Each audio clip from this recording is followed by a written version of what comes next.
या कुन्देन्दुतुषारहारधवला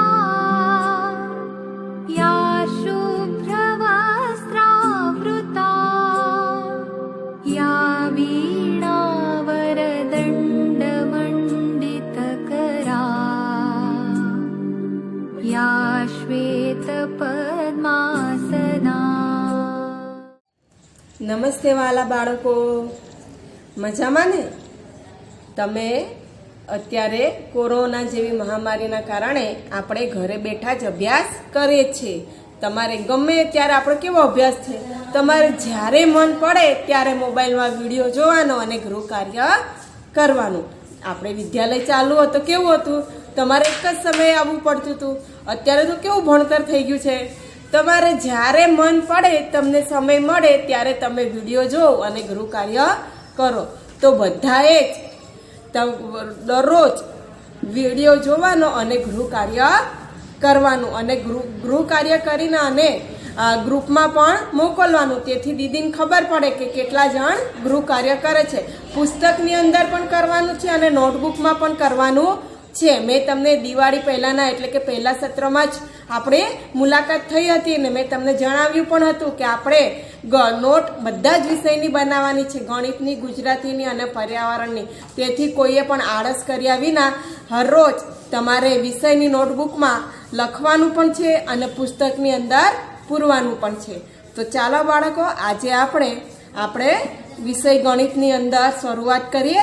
દિવાળી પછીના સત્રમાં આજે આપણે બીજું સત્ર શરૂ થઈ ગયું છે. એમાં આજે ગણિતનું જોઈએ તો આપણે પ્રથમ સત્રમાં 7 પાઠ સુધીનું આપણે ચાલી ગયું હતું. એ 7 પાઠમાં આપણે ઘણા બધા વિષયોની ચર્ચા પણ કરી હતી. આજે આપણે પાઠ 8ની ચર્ચા કરવાની છે. એમાં આપણે ચોથું પ્રકરણ આપણું ચાલુ ગયું હતું કે લાંબુ અને ટૂંકું. તેમાં આપણે કિલોમીટર, સેન્ટીમીટર એ બધાની વાત કરી હતી. તે તમારે અત્યારે ફરીથી યાદ કરી લેવાની છે. આજે આપણે પાઠ 8ની ચર્ચા કરીએ. તો ચાલો એમાં આપણે ચર્ચા કરીશું કે વધુ ભારે કોણ? વધુ ભારે એટલે શું? ભાર એટલે કે વજન. ભાર એટલે શું બાળકો? વજન. જ્યારે તમે મમ્મી સાથે બજારમાં જાઓ છો ને એટલે મમ્મી દુકાનમાં જઈને કે શું કહે છે? 1 કિલો ખાંડ આલો, પછી કહે છે ને 2 કિલો ચણાની દાળ આલો, 5 કિલો ચોખા આલો. કિલોગ્રામ એ તમને શબ્દ આપણે આગળ પણ શીખી ગયા હતા. જો આપણે વધારે વજનમાં લેવું હોય તો આપણે કિલોગ્રામ બોલીએ અને જો આપણે ઓછા વજનમાં લેવું હોય તો આપણે શું કહીએ? ગ્રામ. 250 ગ્રામ, 500 ગ્રામ એવી રીતે આપણે ચર્ચા કરીએ છીએ. તો આજે આપણે વધુ ભારે કોણ એની ચર્ચા કરવાની છે. આટલે લખેલું છે કે ગોળ અને મગફળી. શબનમને ગોળ અને મગફળી ખાવાનું ગમે છે. શબનમને શું ગમે? ગોળ પણ ગમે અને એની સાથે મગફળી સાથે ગોળ ખાવાનું ગમે છે. એક દિવસ તેણે 1 કિલોગ્રામ ગોળ અને 1 કિલોગ્રામ મગફળી ખરીદી. તમે જાણો છો કે કિલોગ્રામ અને કિગ્રા તરીકે દર્શાવાય છે. આપણે જાણીએ છીએ કે કિલોગ્રામને ટૂંકમાં લખવું હોય તો કિગ્રા અને 1 કિગ્રા બરાબર કેટલા ગ્રામ થાય? 1000 ગ્રામ થાય. તો આપણે અહીંયા જોઈએ છીએ કે આ શબનમ છે. જુઓ બાળકો, એના એક હાથમાં મગફળી છે અને એક હાથમાં ગોળ છે. ઓહો, મગફળી ગોળ કરતાં ઘણી વધારે દેખાય છે. જુઓ ગોળ કેટલું છે? નાનું છે ને એનું. અને મગફળીની થેલી કેવી છે? મોટી છે અને ગોળની થેલી નાની છે. પણ તમે વજનમાં જોશો તો ગોળ વધારે વજન છે એનું લાગે છે, એનો ભાર વધારે છે અને મગફળી એ જગ્યા વધારે રોકે છે, એના માટે મોટી થેલીની જરૂર પડે છે. પણ એ વજનમાં કેવી હોય છે? હલકી હોય છે. જો અહીંયા એક બેન મગફળી વેચે છે અને અહીંયા એક ભાઈ છે તે ગોળ વેચે છે. પણ જુઓ અહીંયા જે બેન છે ને એના પાસે એની જગ્યા વધારે છે. જો મોટો કોથળો ભરીને બેઠા છે મગફળી માટે, કારણ કે વજનમાં કેવી છે? હલકી છે અને જગ્યા પણ વધારે રોકે છે. જ્યારે ગોળ વજનમાં ભારે છે પણ એની જગ્યા ઓછી છે. જુઓ આ નાની નાની છે ને એના પાસે ભીલીઓ, ને આના પાસે વધારે મોટો થેલો ભરીને બેઠા છે. નીચે જોઈએ તો મગફળી ખરેખર વજનમાં ગોળ કરતાં વધારે છે. જુઓ મગફળી ખરેખર વજનમાં ગોળ કરતાં વધારે છે તો કે ના. અથવા તે માત્ર વધારે દેખાય છે? ના, વધારે, કારણ કે એ માત્ર વધારે દેખાય છે પણ વજનમાં ભારે નથી. ગોળ ઓછો દેખાય છે પણ વજનમાં ભારે હોય છે.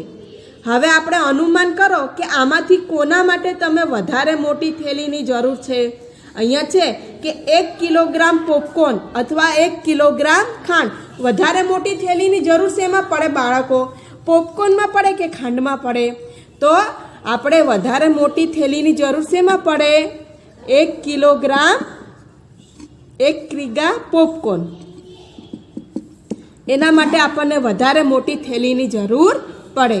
પછી અહીંયા છે કે 1 કિલોગ્રામ વટાણા અથવા 1 કિલોગ્રામ બટાકા.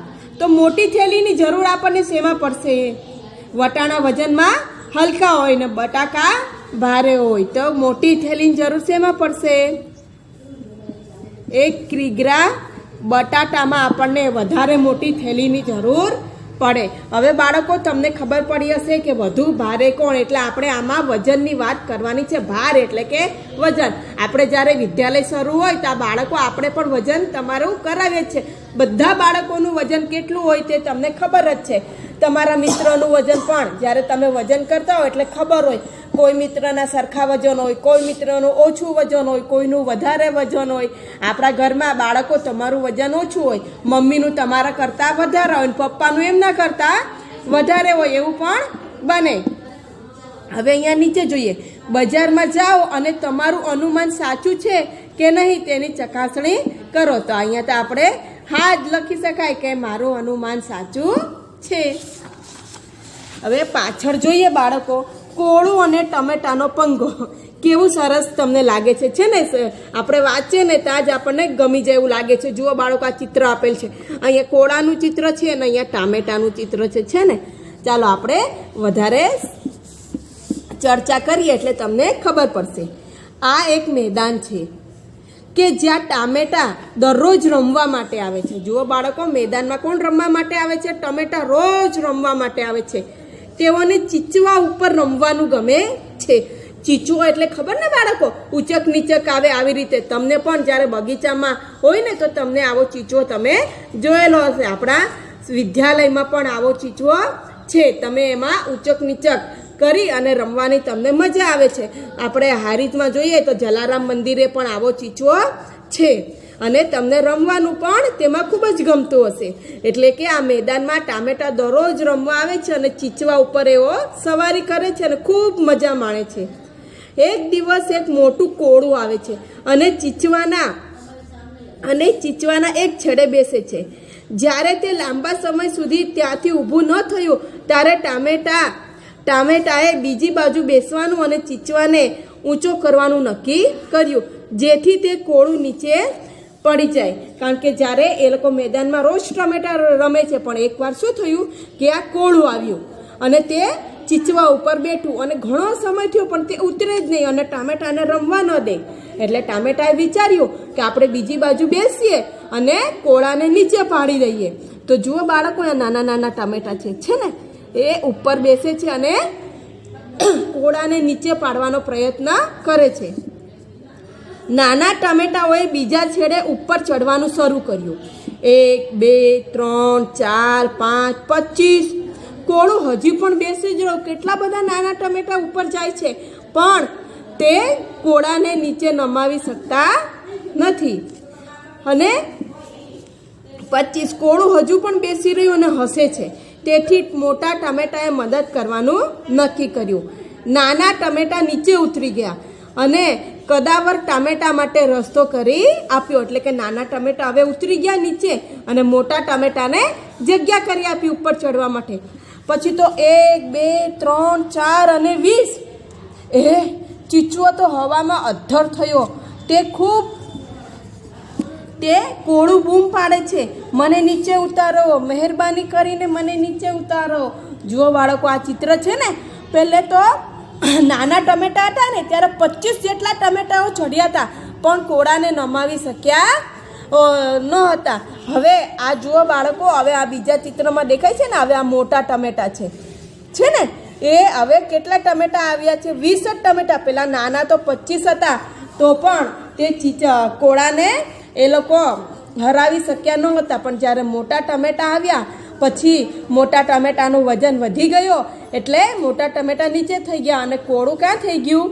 ઉપર થઈ ગયું. એટલે કોળું ઉપર થઈ ગયું એટલે એ કહેવા માંડ્યું, મને બચાવો, મન બચાવો, મન બચાવો.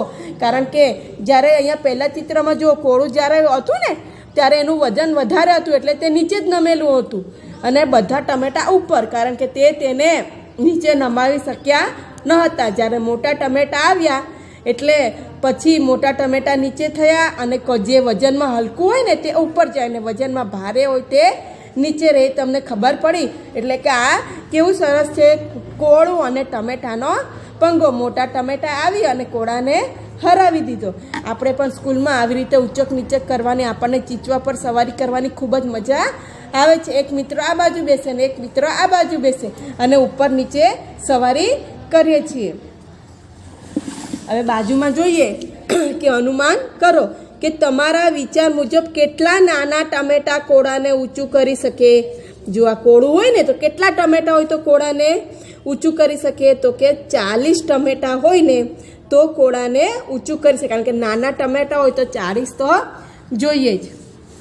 પછી અહીંયા છે કેટલી મોટી કેરીઓ કોળાને સમતોલ રાખી શકે. આ કોળું છે ને તો આવી કેટલી મોટી કેરીઓ હોય ને તો કોળાને સમતોલ રાખી શકે. તો કેટલી કેરીઓ આવે બાળકો? 15 મોટી કેરીઓ હોય ને તો ખાલી આપણે અનુમાન જ કરવાનું છે. તો 15 મોટી કેરીઓ હોય તો કોળાને સમતોલ રાખી શકે. હવે અહીંયા અનુમાન કરવાનું છે કે કેટલા કોળા તમને ચીચવા પર સમતોલ રાખી શકે. આ તો બાળકો આપણા વજન ઉપર જાય છે કે આપણું વજન કેટલું થાય છે એ ઉપર. લગભગ તો આપણે અનુમાન કરીએ તો 4 કોળા તો હોય. તો કારણ કે અત્યારે આપણે વજન કરવા બેસે તો તમારું વજન કેટલું હોય?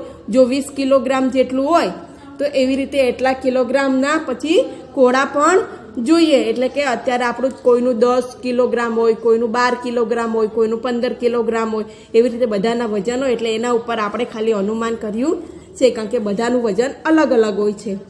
પછી અહીંયા છે કે તમારા વર્ગના મિત્રોના કેટલાક નામ આપો કે તેનું વજન એટલે કે કેટલું હોય છે. લગભગ તમારા જેટલું સરખું હોય છે. કેટલાક તમારે એવા ઉદાહરણ તરીકે નામ આપવાના છે કે જે મિત્રોના તમારા જેટલા જ વજન, તમારું 15 કિલો વજન હોય તો તે મિત્રોનું પણ 15 કિલો વજન હોવું જોઈએ. પછી તમારા કરતાં વધારે હોય, જેમ કે તમારું 15 કિલો હોય તો એનું 15 કિલો કરતાં વધારે વજન હોય એવા મિત્રના નામ તમારે અહીંયા લખવાના. અને તમારા કરતાં ઓછું વજન હોય તેના નામ તમારે આટલે લખવાના છે. તમારું 15 કિલો હોય તો એનાથી ઓછું વજનવાળા બાળકોના નામ તમારે મિત્રોને અહીંયા લખવાના છે. એવી રીતે આ પ્રવૃત્તિમાં તમારે જાતે જ કરવાની છે અને નામ લખવાના છે. તમારો હાથ સીધો રાખીને એક હાથ પર કેટલા પુસ્તકો તમે ઉચકી શકશો? જેમ કે બાળકો તમારે આવી રીતે હાથ સીધો રાખવાનો છે અને એના પર આવી રીતે તમારે પુસ્તક મૂકવાનું છે અને કેટલા પુસ્તક એક પછી એક મૂકવાના છે. તમે કેટલા પુસ્તકો ઉચકી શકો તે તમારે જાતે લખવાનું છે. ત્યારબાદ બાળકો અહીંયા આપણે ચીચવાની સવારી કરવાની મજા પડી. તો ચીચવામાં આપણને ત્રાજવાની મદદથી પણ આવી રીતે આપણે જુઓ બાળકો ત્રાજવું છે ને. એમાં એકમાં આપણે કોળું રાખીએ તો બીજામાં આપણે ટમેટા રાખીએ તો આપણને ખબર પડે કે કોળું અને ટમેટાને સમતોલ કરવા માટે કેટલા ટમેટાની જરૂર પડે.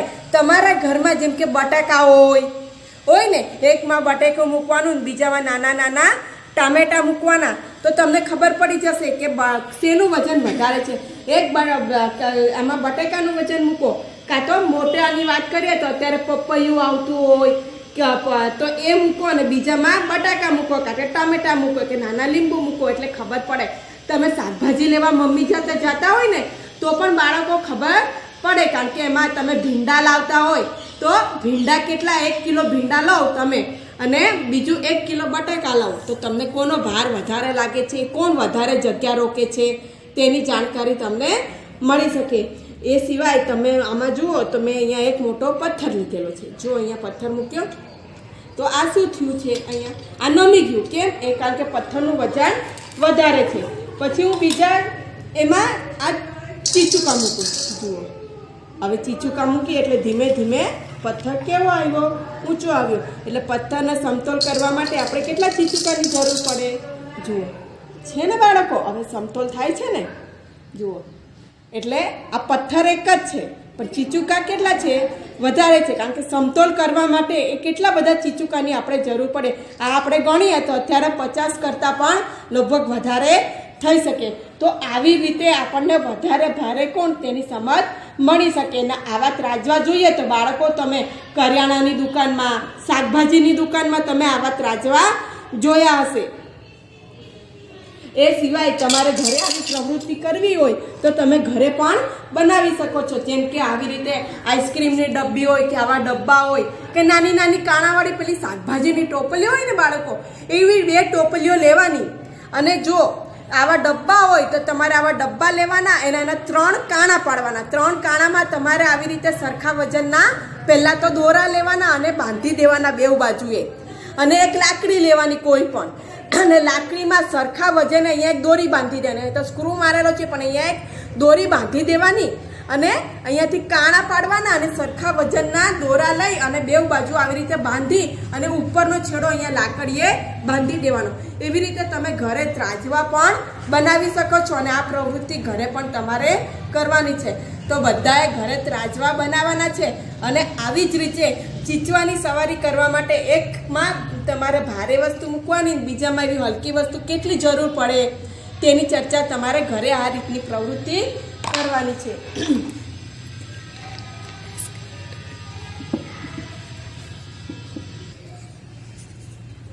બાળકો જો આવે આઈસ્ક્રીમની ડબ્બીઓ છે એને પણ આવી રીતે 3 સરખી 1, 2 ને 3, 1, 2 ને 3 તે 3 કાણા પાડવાના. અને તમારે તો મીણીઓ દોરો હોય ને પેલા ગોદડા સીવાનો તે લેવાનો, સરખા વજનનો દેવાનો અને એમાં તમારે બાંધી દેવાનો 2 જગ્યાએ રીતે 3 કાળા પાણીને. અને એક લાકડીમાં સરખા વજને દોરી બાંધી દેવાની. અને એવી જ રીતે આ કાણામાં દોરો બાંધેલો હોય તે અહીંયા દોરો બાંધી અને તમારે ત્રાજવા તમે બનાવી શકો. અને શાકભાજીની ટોપલીઓ હોય તેનાથી પણ તમે ત્રાજવા બનાવી શકો છો. તો આવી રીતે ત્રાજવા બનાવવાના અને તમારે ઘરે આ પ્રવૃત્તિઓ કરવાની છે. તો બાળકો આજે આપણે જોઈએ તો તમે આવા ત્રાજવા જોયા હશે, પણ ઘણી દુકાનમાં અત્યારે તો ઇલેક્ટ્રિક ત્રાજવા પણ આવી ગયા છે. અત્યારે તો આ ડિજિટલ ત્રાજવા કેવા બધા આવી ગયા છે, જેમ કે લાઇટવાળા ચાલતા હોય, ખાલી આપણે વજન મૂકીએ ને એટલે લાલ અક્ષરે બતાવી દે કે આટલા કિલોગ્રામ વજન થયું છે. તો એવા ત્રાજવા પણ અત્યારે જોવા મળે છે. તો તમારે આજે આપણે વધુ ભારે કોણ એમાં આજે આપણે પાના નંબર 113, 14 અને 15ની ચર્ચા કરી ગયા. તો આટલી પ્રવૃત્તિઓ તમારે ઘરે કરવાની છે અને મને ગ્રુપમાં ફોટો પાડીને મોકલવાની છે. નમસ્તે બાળકો.